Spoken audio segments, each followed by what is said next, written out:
Kings of Comedy this weekend at Tempe Center for the Arts. We're very excited because this is the first Today's Comedy, Wild Jokers Comedy sponsored show, and it is Saturday night at the Tempe Center for the Arts, 700 West Rio Salado Parkway. You can go to comedyschools.com and click Get Tickets to see what I think is going to be the best show of the year, featuring none other than Bob Kubota. I'm not the only one. That's my talent. Bob, let me jump in because it's Happy Halloween to you. Happy Halloween to you too. I love your outfit. Well, yes, I'm dressed as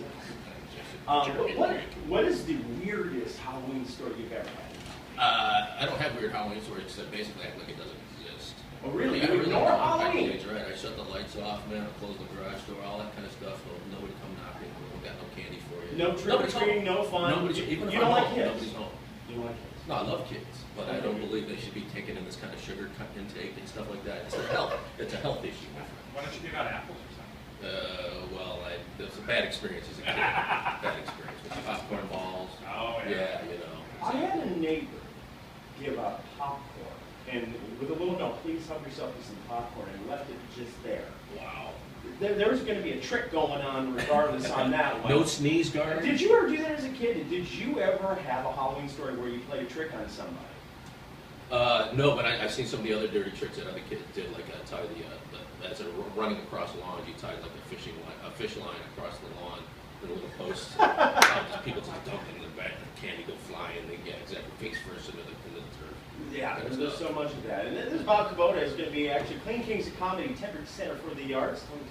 Yeah, so you don't celebrate Halloween. Devil's Night, we celebrate Devil's You see, Night. you're from Detroit. I'm from Michigan. Yeah. Did you ever set fire to a building? No, I did not. I was not allowed to have matches. But again, I had some evil friends who Did you ever accompany anyone who set fire to a building? No, I was sitting around for a few eggings and a few, toilet paper trashings and stuff like that. But we were good kids.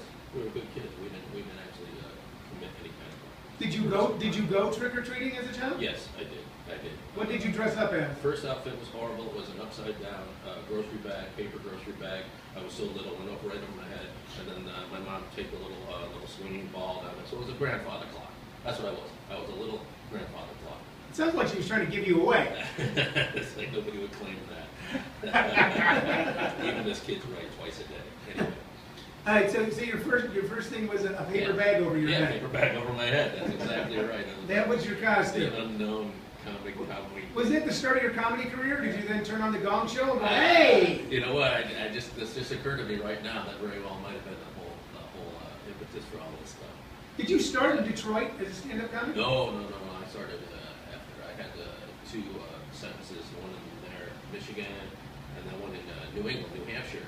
That was another prison sentence. And then when I left there, then I started doing comedy because I had something to talk about. So you started right here in Arizona. Yeah, exactly. And you're gonna be the featured comic tomorrow night in the I don't know 600. what that means, the featured comic. There's 4 comics. Each one is featured. I don't know what that means. It's all on you. But no, it's not. We already agreed to that. The pressure's on you.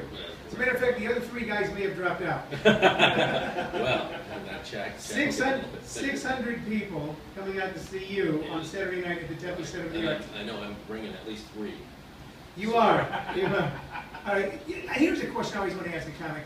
Have you ever heard a joke by another comic and went, wow, I wish I had written that? Of course. Do you know what that joke is?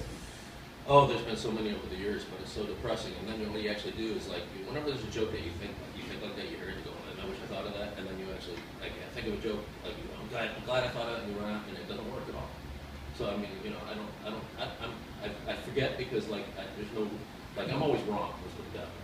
You're always wrong. Like I could see a joke of yours, and go, man, I wish I thought of that, and then Yeah, well, you're usually wrong if you hear one of my jokes and go, I wish I thought of that. But if you want to hear Bob, the great guy from Last Comic Standing and a lot of the great television shows and one of the funniest guys I know, you'll be able to see him Saturday night, November 1st, tomorrow at the Tempe Center for the Arts, 700 West Rio Salado Parkway, the most beautiful building on a lake anywhere. You can get tickets by going to comedyschools.com and clicking Get Tickets. All right, Bob, you do so much for the military, and I love bringing this out. Sure. Talk about some of your experiences overseas.